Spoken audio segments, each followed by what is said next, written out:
aos deuses peço a libertação dos meus trabalhos.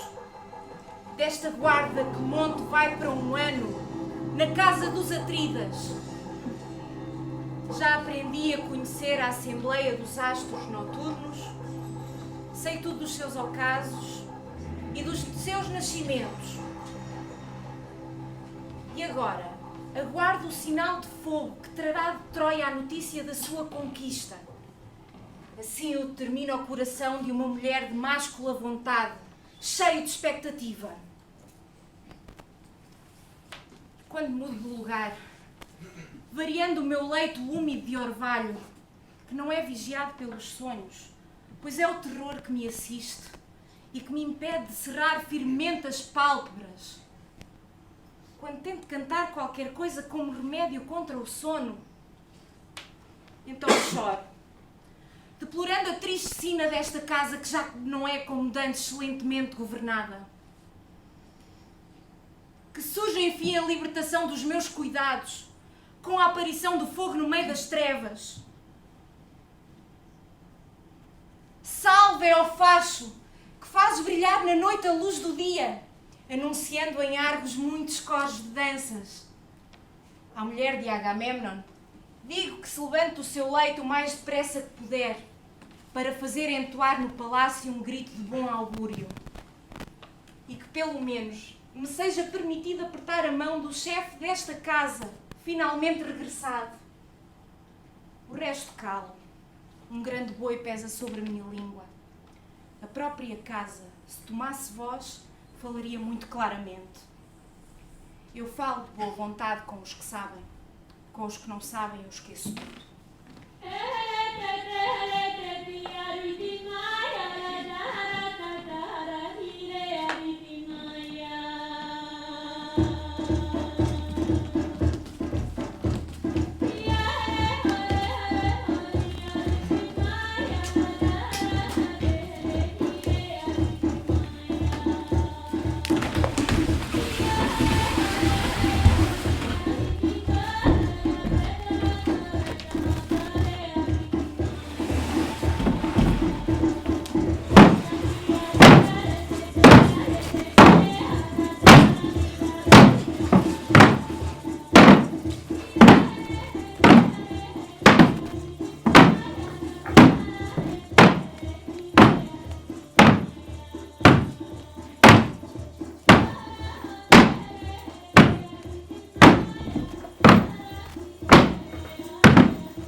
É já o 10º ano, depois que os adversários legais de Príamo, os reis Menelau e Agamemnon, par poderoso dos Atridas, honrado por Zeus com um duplo trono e um duplo sceptro, largaram desta terra com uma frota argiva de 1000 naus, para defenderem pelas armas o seu direito.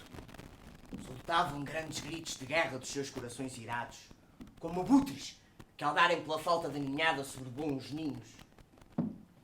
Mas eis que alguém, lá do alto, ouvindo o grito agudo das aves, envia aos culpados a irinha vingadora. Assim Zeus envia aos filhos de Atreu, condenando os troianos a lutas sem conta, tudo por causa de uma mulher que foi de muitos maridos. Mas as coisas são o que são, e hão de ter o fim que lhes está reservado pelo destino. Nem gemidos, nem libações, nem lágrimas aplacarão as iras inflexíveis, em que a chama do fogo já não pode pegar. Mas tu, rainha Clitemnestra, diz-nos o que há. Que notícias tens para nos dar? Que mensagem te convenceu a organizar sacrifícios por toda a parte? Consentem-me dizer o que é possível revelar. Seu médico da minha ansiedade. Tenho plena autoridade para celebrar o comando da expedição, realizada por homens no apogeu da sua força. Direi como o comando da juventude helénica partiu por obra de um presságio guerreiro. Aos reis das naus apareceram 2 águias, devorando uma lebre, que tem ainda no ventre uma ninhada.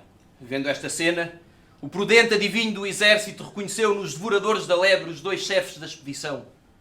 Com o tempo, esta armada apressar-se-á das muralhas de Príamo, e os tesouros que um povo amontoou dentro das suas muralhas serão violentamente saqueados. À espera, fica pronta para se erguer um dia uma ecónoma pérfida e terrível, a ira que não esquece a vingança de uma filha. Tais foram as fatalidades associadas a grandes bens que Calcas proclamou para a casa real. Ergue em concordância um grito de dor, um grito de dor, mas que o bem triunfe. Zeus, se lhe é grato esse nome, com ele o invoco.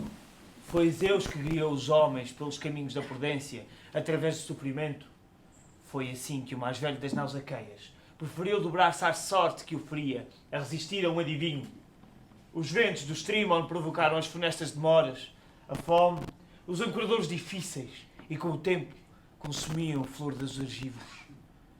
Quando o profeta proclamou aos chefes um remédio mais pesado do que a tempestade amarga, então os atridas, batendo com os seus cetros, não puderam conter as lágrimas. E o mais pesado dos chefes, erguendo a voz, assim falou: sorte dura é não obedecer, mas pior ainda, se matar a minha filha, o ornamento desta casa, manchando as minhas mãos de pai nas correntes de sangue de uma donzela imolada junto ao altar. Qual destes partidos é isento de culpa? Como hei de eu tornar-me um desertor da frota traindo os meus aliados? Não trairei, se é justo desejar com ardor o extremo sacrifício, que para domar os ventos fará correr o sangue de uma virgem. E oxalá seja por bem. E quando ao sopro da mudança de um vento ímpio, o seu espírito se dobrou ao jugo da necessidade, então ele assumiu um pensamento capaz de todas as audácias, pois a demência funesta inspira aos mortais ousadia com os seus vergonhosos conselhos. Foi assim que ele teve a coragem de sacrificar a sua filha como meio de promover uma guerra. As suas preces, os seus gritos de pai, a sua idade virginal, nada contou para aqueles chefes amantes da guerra.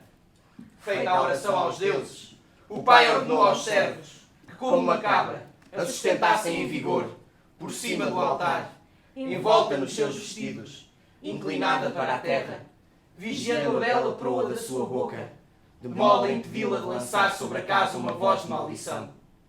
a tudo isto, pela violência e força muda de um freio. Ela, deixando pender para o sol o seu vestido tinto de açafrão, despertava a piedade. Semelhante a uma figura de um quadro que a todos desejassem vão falar. Ela que tantas vezes cantara no salão de nobres banquetes do seu pai querido. O que se viu não vi, mas as artes de calcas não são vãs. O futuro poderás conhecê-lo depois de acontecido. Entretanto, esquece-o, dado que antecipá-lo é o mesmo que chorar antes do tempo. Ele virá na madrugada com os seus raios.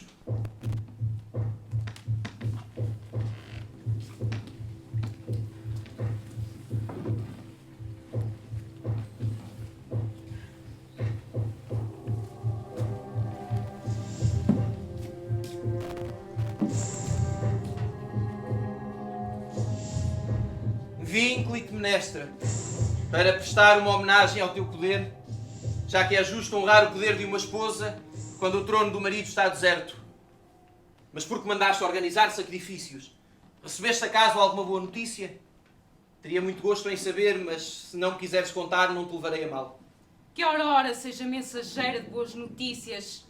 Os argivos tomaram a cidade de Príamo. Que dizes? Troia está na mão dos aqueus, falo claramente. Mas o que é que te convence? Tens alguma prova disso? Tenho. Claro que tenho. Não estarás a fiar-te em sonhos. Não estarás a deixar-te levar por um rumor inconstante. Troças comigo como se eu fosse uma Mas criança. quando é que a cidade foi tomada? Na noite que gerou esta manhã. E que mensageiro poderia ter trazido tão depressa essa notícia? É Festo, que lançou do ídolo um vívido fulgor, e como correios de fogo, cada faz transmitiu outro faz a sua mensagem. Hidanan prosermaion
keto. Arachnai ai toinaitos, aistuquei tonas copas, e toda tahatredon, estodes que testegos, faos todo capapon, e daio puros. Estou a revelar-te uma prova e um sinal que me foram enviados do meu esposo em Troia. Senhora, aos deuses dirigirei mais tarde as minhas preces. Entretanto, gostaria de ouvir e admirar de novo a história que acabas de contar, do princípio ao fim. Os aqueus são hoje senhores de Troia. Imagino gritos que não se fundem a ecoar indistintamente na cidade, marcadas por diferente fortuna. Ouvem-se as vozes dos vencidos e dos vencedores. Os primeiros, enlaçando os cadáveres dos irmãos ou dos maridos. Crianças sobre os corpos dos velhos avós que descendem. Do fundo de uma garganta que deixou de ser livre, choram a morte dos seus entes queridos. Os outros, cansados de errarem na noite depois da batalha, preparam-se famintos para tomarem a sua refeição matinal com aquilo que encontraram na cidade. Não agem segundo um plano ou uma ordem, mas em face do cada um ergueu da urna da sorte. Assim se instalam nas casas troianas conquistadas, libertos dos gelos, libertos dos orvalhos ao ar livre. Com que felicidade vão eles dormir toda a noite sem necessidade de montar guarda.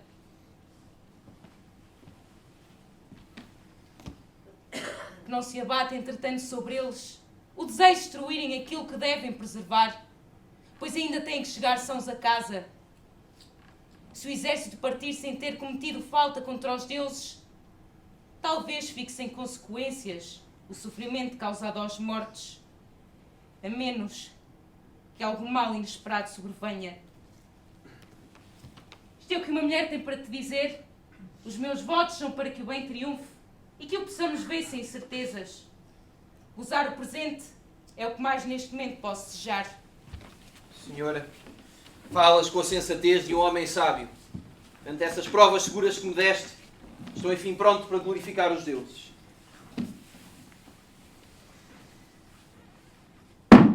Ó Zeus, Rei e Noite Amiga, que nos alcançaste tão grandes glórias, ao lançar sobre as muralhas de Troia uma rede que de todo a cobriu. Ninguém conseguiu elevar-se acima da grande rede da escravidão. Zeus fez como decidiu. O castigo de atos que nunca deviam ser ousados abate-se muitas vezes sobre os descendentes, quando eles respiram orgulho desmesurado. Não há defesa para o homem, que na embriaguez da riqueza faz desaparecer o grande altar da justiça. Com o tempo, as negras iríneas enfraquecem o que prospera sem justiça, consumindo-lhe por fim a vida numa mudança de sorte. E para quem desapareceu do mundo dos vivos, não há auxílio que lhe valha. É perigoso ouvir louvores excessivos, pois o raio é lançado pelos olhos de Zeus.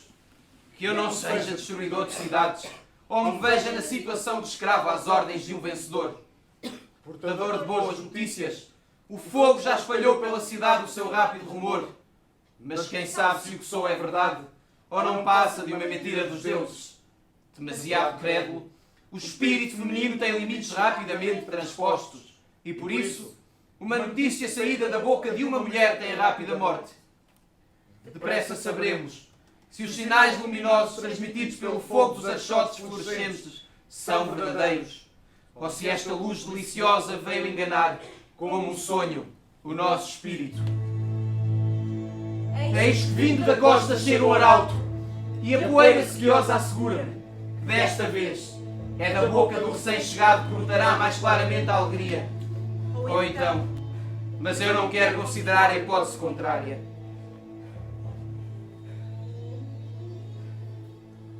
Oh, pátrio sol da terra argiva! 10 anos se passaram após a minha partida, e eis que hoje chego realizando uma de muitas promessas desfeitas. Ah, quem diria que eu viria a morrer nesta terra de Argos? Salve a luz do sol! E tu, Zeus, que já não lanças contra nós as flechas do teu arco, e a todos os deuses eu invoco, e aos heróis que nos enviaram, para que benevolentes recebam um exército poupado pela lança. Palácio dos Reis. Tal como no passado recebei agora o rei que chega depois de longa ausência. Agamemnon, nosso senhor. Acolhei-o bem. É ele que minou completamente a cidade de Troia com a picareta de Zeus. Administrador da justiça, trabalhando até ao fim dos seus solos, arrasando por completo os seus templos e altares. E depois de tudo isto, nosso rei vem hoje como o homem de ser honrado do nosso tempo. Nem Paris, nem a sociedade solidária com ele no crime podem vangloriar-se de que a falta foi superior ao castigo. Acusado de rapto e roubo, não só teve de deixar a sua presa, como ainda ceifou a casa dos seus pais, completamente destruída com a própria terra. Salve, arauto do exército dos aqueus! Sou um homem feliz. Se os deuses desejarem agora a minha morte, não serei eu a dizer-lhes que não. Atormentava-te a saudade da pátria. Tanto que os meus olhos estão pejados de lágrimas de alegria. Estavas então ferido pelo mesmo desejo dos que sentiam saudade. Queres tu dizer que a cidade tinha saudades do exército igualmente saudoso? Há muito que tenho silêncio como remédio para os meus males. Como assim? Temias alguém na ausência dos teus soberanos? Como há pouco dizias, morrer para mim seria agora uma grande felicidade. Mas é que tu teve realmente um desfecho feliz. Mas há sempre coisas que correm bem e outras mal. Quem, a não ser os deuses, está ao abrigo de sofrimento durante toda a sua vida? Mas para que soltar lamentos? Para que um dos vivos afligir-se com a cólera da sorte? Para nós, sobreviventes do exército argivo, é o lucro que conta. Como tal, é justo que nós, voando nas asas da fama sobre o mar e a terra, nos gloriemos perante esta luz do sol. É tudo que eu tinha para dizer. Não nego que me sinto vencido pelas tuas palavras. Mas é natural que essas coisas interessem mais a Clitemnestra e ao palácio. Eu limito-me a compartilhar da felicidade geral. Eu soltei há muito um grito de júbilo quando chegou o primeiro mensageiro noturno de fogo, anunciando a conquista e a destruição de Ilion. Mas época-me censurasse, dizendo: persuadida por sinais de fogo, é assim que se julga a Troia foi agora destruída. Só uma mulher se exalta assim no seu coração. Tais palavras sugeriam que eu estava fora de mim. Mas enquanto eu fazia os meus sacrifícios, muitos, à maneira das mulheres por toda a cidade, soltavam gritos. Mas agora não precisas me dizer mais. Saberei a história toda da boca do próprio rei. Pois para uma mulher, que luz pode ser mais agradável do que a do dia em que ela abre as portas ao marido regressado da guerra, salvo por um Deus? Levai esta mensagem a meu marido. Dizei que regresse o mais depressa possível e que ao chegar a casa ele encontre uma esposa fiel, cão de guarda da casa, leal a ele e inimiga dos que lhe desejam mal. De prazeres adúlteros ou sequer má reputação, sei tanto como temperar o bronze. Disto me posso vangloriar, e o meu elogio pode bem alto ser proclamado por uma nobre mulher. O discurso que ela te fez tem sem dúvida bela aparência, mas deve ser entendido por argutos intérpretes.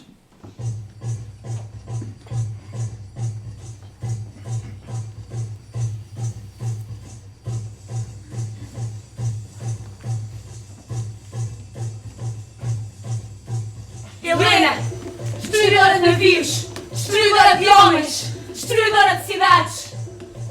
Helena, destruidora de navios, destruidora de homens, destruidora de cidades. Evadindo-se as cortinas preciosas da câmara nupcial para sulcar o mar ao sopro do Zéfiro poderoso. Atrás dela, inúmeros caçadores, detentores de escudos, seguiram o rastro invisível dos remos. Primeiro, veio para a cidade de Troia uma destruição no mar calmo, um grande dardo desferido por uns olhos, uma flor de desejo que morde o coração.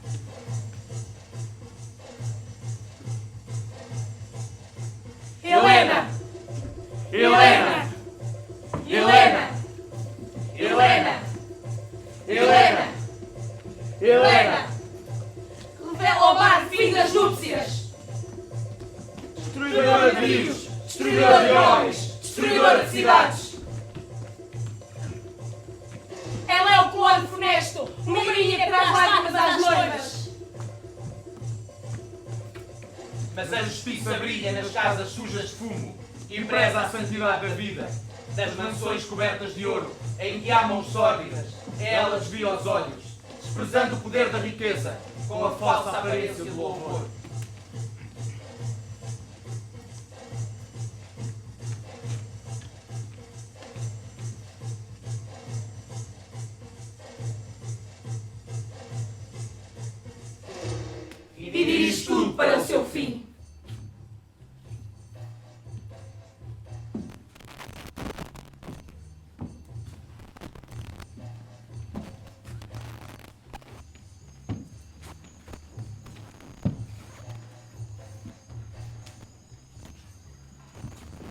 Diz-me, ó rei, destruidor de Troia, descendente de Atreu, como te posso eu saudar?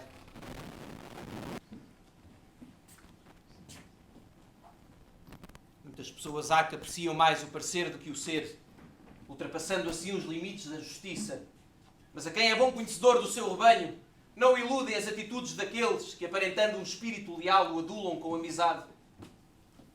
Pela minha parte, por causa de Helena, organizaste uma expedição.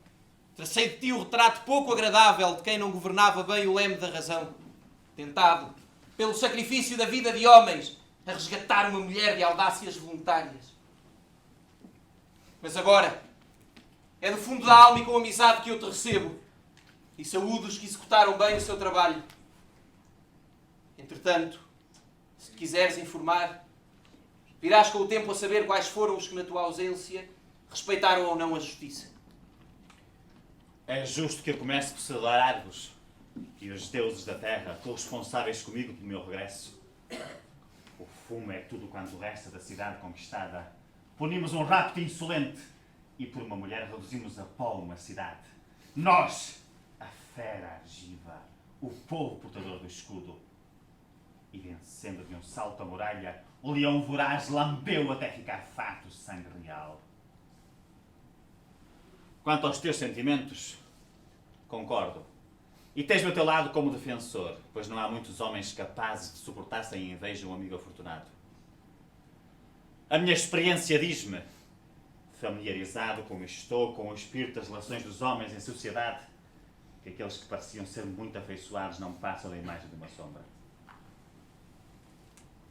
Mas agora, no que diz respeito à cidade e aos deuses, vamos descobrir a maneira de o que está bem continuar bem. Pelo contrário, em tudo aquilo que necessitar de remédios que curam, trataremos de afastar o mal da doença. Mas agora, entrando no meu palácio e lar doméstico, dirigirei primeiro uma saudação aos deuses que me enviaram para longe e me fizeram regressar. E que a vitória que me seguiu permaneça firme junto de mim. Venerados anciãos de Argos aqui presentes, não me envergonharei de vos falar dos meus sentimentos de amor por meu marido. Com o tempo, a timidez das pessoas desaparece. É um mal terrível estar uma mulher em casa, sozinha, sem marido, ouvindo muitas notícias que só servem para provocar a ira. Se este homem tivesse recebido tantas feridas, como rumores chegavam ao palácio, semelhantes à água por condutas, teria mais furos que uma rede. Das vezes pendi de um laço, o meu pescoço, mas foram outras as mãos que não as minhas, que à força o soltaram. Tudo isto não está aqui ao meu lado o teu filho. Confiei aos cuidados do nosso amigo e aliado Estrófio da Fócida que me alertava. É que o natural no homem é pisar quem já está caído. Entretanto, secaram as fontes impetuosas das minhas lágrimas. Delas não resta uma só gota. As longas vigílias causaram danos aos meus olhos. Mas agora, com a alma livre de angústias, eu quero dizer que este homem é o cão de guarda dos estábulos, o cabo salvador da nau, o pilar seguro do alto telhado, filho único de um pai, e ainda a terra que surge aos marinheiros contra toda a esperança. É sem dúvida maravilhoso escapar aos golpes da necessidade. Acho, portanto, digno de tais saudações, e que a inveja esteja longe, pois já foram muitos os males que sofremos. Servas! Que demora é essa? Não vos foi dado o encargo de cobrir com tapeçarias o chão que ele deve percorrer? Que se abra à direita o caminho coberto da púrpura, para que a justiça o conduza à casa onde ele não esperava entrar. Quanto ao resto, diz ele que não seja vencido pelo sono, providenciará justamente com a ajuda dos deuses, sobre o que foi terminado pelo destino. Guarda da minha casa, as tuas palavras estiveram em proporção com a minha ausência. Mas nota que para o louvor ser feito segundo a justiça convém que a homenagem parta de outros. Depois não me estragues com luxos, porque se eu fosse uma mulher, nem me recebas como um bárbaro de boca aberta, postado no sol de minha adoração, nem faças com que o meu caminho suscite inveja, juncando de púrpura. Entendo que devo ser honrado como um homem, não como um deus. De resto, a minha fama já ressoa ao longe, sem tapetes nem tecidos bordados. Vivendo sempre sem apreensões é a melhor forma de estar, e assim não terei nada que temer. Mas diz-me, admites que numa hora de perigo poderias ter feito aos deuses o voto e agir como te peço agora? Que te parece que Príamo teria feito se tivesse alcançado a vitória? Não tenhas tanto respeito pela censura dos homens? No entanto, a voz do povo tem muita força. Sim, mas um homem que não é invejado não é invejável. Não é próprio de uma mulher ter assim um apego à luta. Mas é bem que os felizes não seja vencer. Prezas assim tanto a vitória nesta contenda? Cede, és tu afinal que vences se a vitória me for dada por ti. Seja! Se é essa a tua vontade, que alguém me desaperte as sandálias, escravas adaptadas a meus pés. Preocupa-me profundamente a ideia de arruinar o património desta casa, calcando com os pés a riqueza de tecidos comprados a peso de prata. Mas já basta deste assunto. Tens aí essa estrangeira. Acolhe amavelmente em tua casa, pois aquele que usa gentilmente o seu poder, um Deus o acolhe com benevolência, pois ninguém suporta de boa vontade o jugo da escravidão. Ela veio comigo, flor escolhida para mim num rico despojo, dádiva do meu exército. Mas visto que me comprometi a ceder aos teus desejos, vou entrar no palácio pisando a púrpura.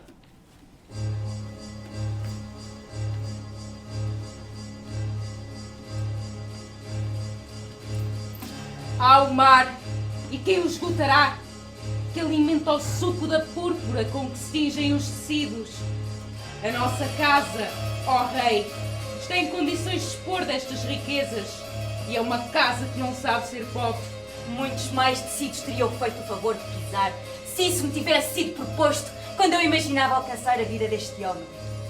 És o calor que volta no inverno, e nos dias ardentes em que Zeus faz o vinho da uva verde, reina a obscura na casa porque nela se move o Senhor. O homem acabado! Zeus, ó Zeus realizador, realiza a minha prece. Oxalá não descubra o que intentas realizar.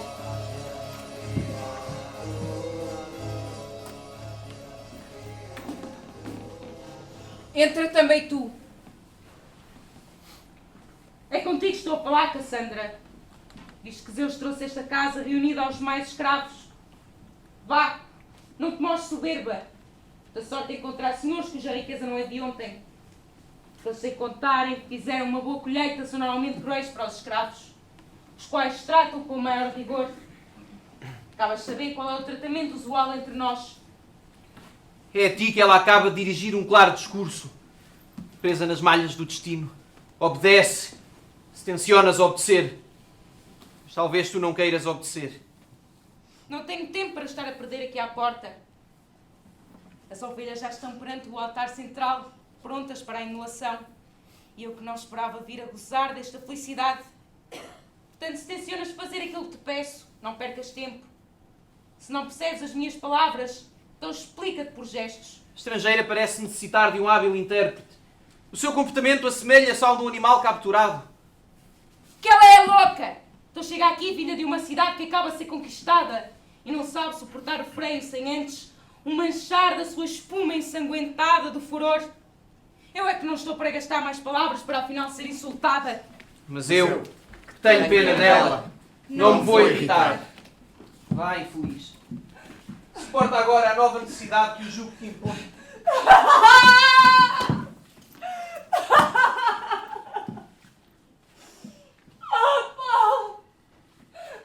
Paulo, Senhor dos caminhos, verdadeiro Paulo para mim, que me destruíste facilmente pela segunda vez.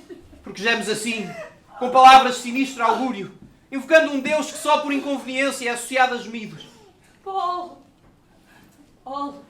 Senhor dos caminhos, verdadeiro Paulo para mim, para onde me trouxeste, para que casa? Para a casa dos Atridas.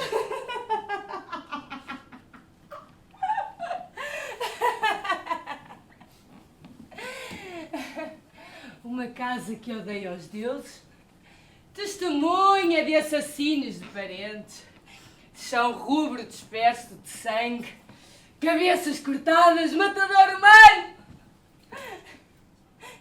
E estas crianças que estão a matar, e as suas carnes a serem devoradas pelo próprio pai. Já estávamos bem informados da tua fama de profetisa, mas não nos interessa agora ouvir profetas. Ah, desgraçada! Pois atreves-te a fazer isso. Dás bem ao esposo que partilha o teu leito e depois, como direi o fim, depois uma após a outra as mãos estendem-se. Estou completamente embaraçado com estes mistérios e oráculos obscuros. Ah, triste destino! É o meu próprio sofrimento que grito. Para que trouxeste para mim aqui, infeliz? Sim, senão para morrer também! Aonde foste buscar estas ânsias impetuosas que trazem a marca de um Deus? Quem traçou os limites do teu profético caminho? Alguma divindade malévola se abateu sobre ti pesadamente? O fim de tudo isto eu não sei. Pois bem, o meu oráculo já não olhará através de um véu como uma donzela recém-casada. Penso que se lançará brilhante como ao vento ao nascer do sol, erguendo para a luz a vaga de um sofrimento ainda maior. Vedes estes jovens, sentados junto à casa, semelhantes às formas dos sonhos. Crianças mortas, com as mãos cheias de carne. Alimento fornecido pelo próprio corpo. Nota-se claramente que seguram as vísceras, os próprios intestinos, carga miseranda de que o pai provou. Por isto afirmo que um leão covarde, caseiro, que refocila no leito maquinai de minha vingança contra o meu recém-chegado senhor.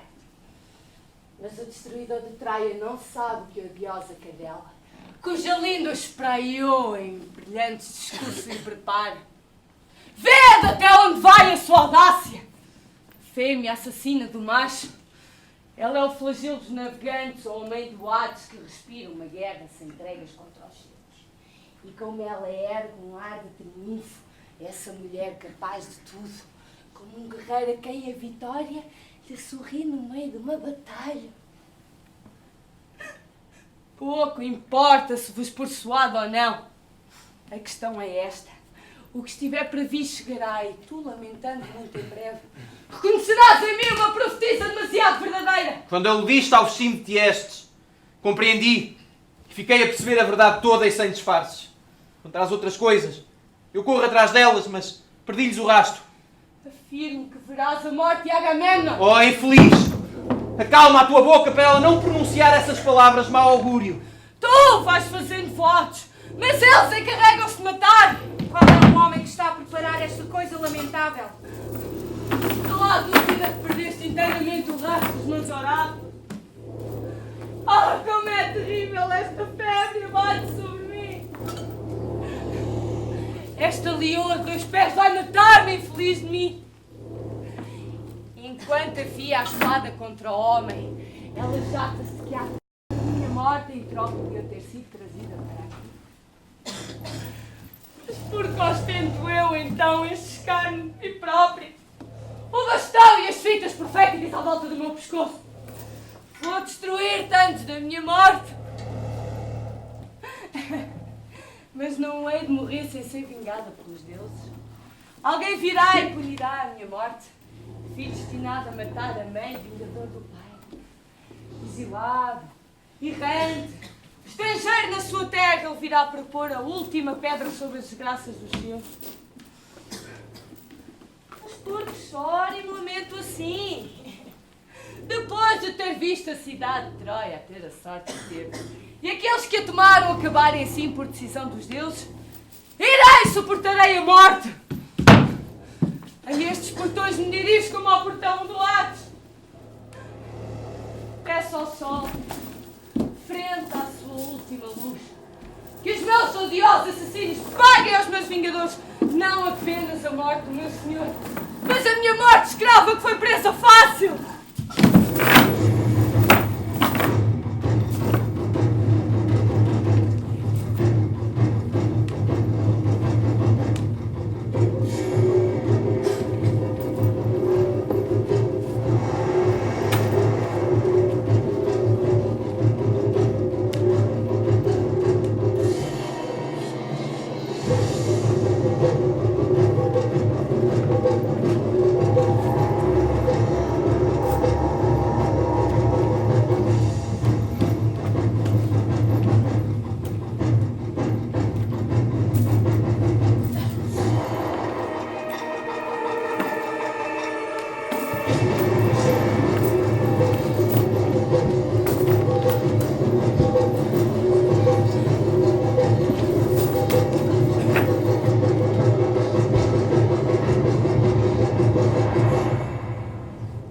Também a este homem concederam os deuses tomar a cidade de Príamo, e ele que chega à casa honrado pelos deuses, poderá ele vangloriar-se de ter nascido com uma sorte inacessível ao mal?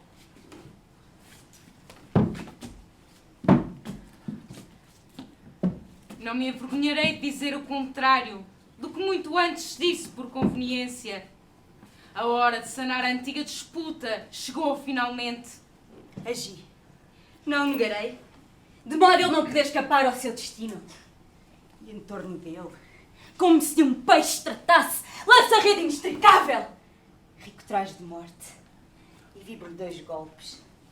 Estendido no solo, ele entrega então o espírito e uma golfada viva de sangue trespassado pelo ferro atinge-me com um escuro chuvisco de orvalho sangrento que me é tão grato como aos campos semeados a bênção da chuva.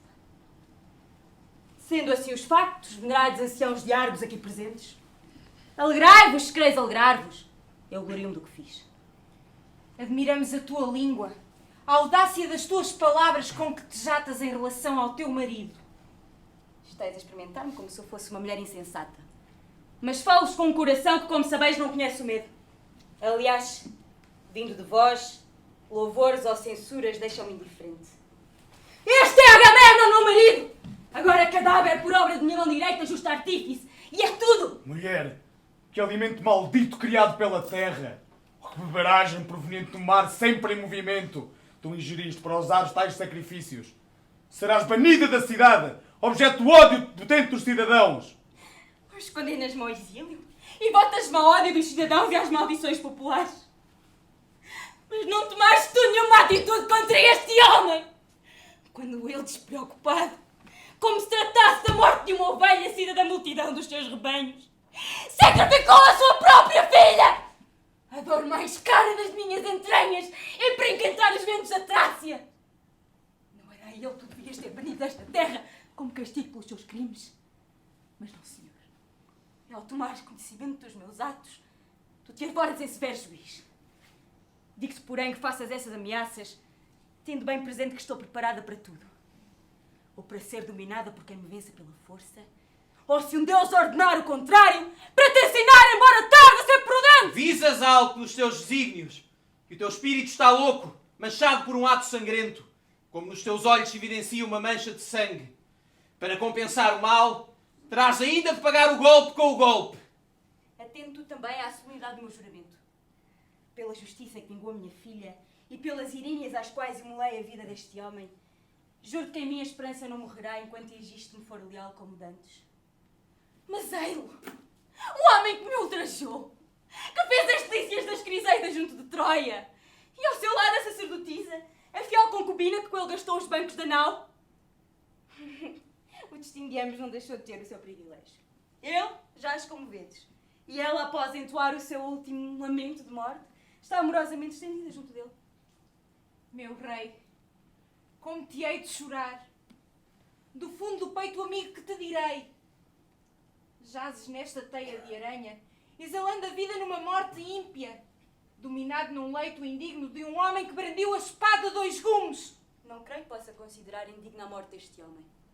Não foi pela traição que ele fez a desgraça cair sobre o palácio. Sofreu o que merecia, por ter dado ao meu rebento, dele concebido, a minha muito chorada Ifigénia uma sorte imerecida. Pagou com a morte o mal que fez. Para um novo castigo, o destino afia já a justiça em novas pedras de emular. Ó terra, oxalá me tivesses engolido no teu seio antes de eu ver este homem assim caído. Mas quem lhe dará sepultura? Ousarás tu fazer isso? Chorar o teu marido depois de o ter assassinado? E iniquamente prestar à sua alma uma homenagem que é uma irrisão em face dos seus grandes feitos? Não é a ti que compete essa função. Às nossas mãos morreu e as nossas mãos o sepultarão. Não terá o choro dos familiares, mas Ifigénia, sua filha, virá como é seu dever, junto do curso rápido do Rio das Dores, e envolvendo nos seus braços beijá-lo-á.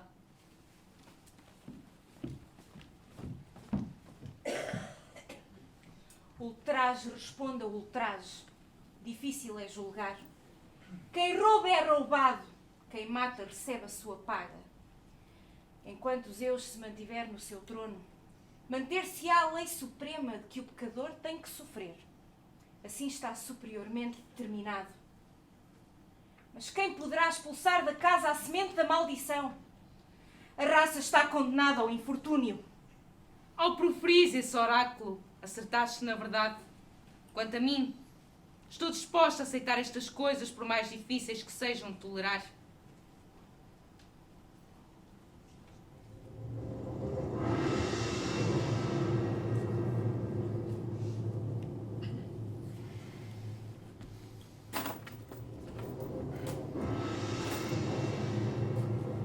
Ó luz do amável dia, portador da justiça, finalmente posso dizer que os deuses, vingadores dos mortais, vigiam do alto os sofrimentos da terra. Agora que eu vi este homem jazer, para minha alegria, nas vestes tecidas pelas iríneas, pagando as maquinações da mão paterna, sob a capa do presente hospitaleiro. O pai ímpio deste homem atreu serviu ao meu pai Tiestes um banquete com a carne dos seus próprios filhos. Apercebendo-se da funesta refeição, caiu de costas vomitando as carnes torciradas e proferindo a seguinte imprecação: assim pereça toda a raça dos Plístenes. Como consequência disto, podeis ver este homem aqui caído.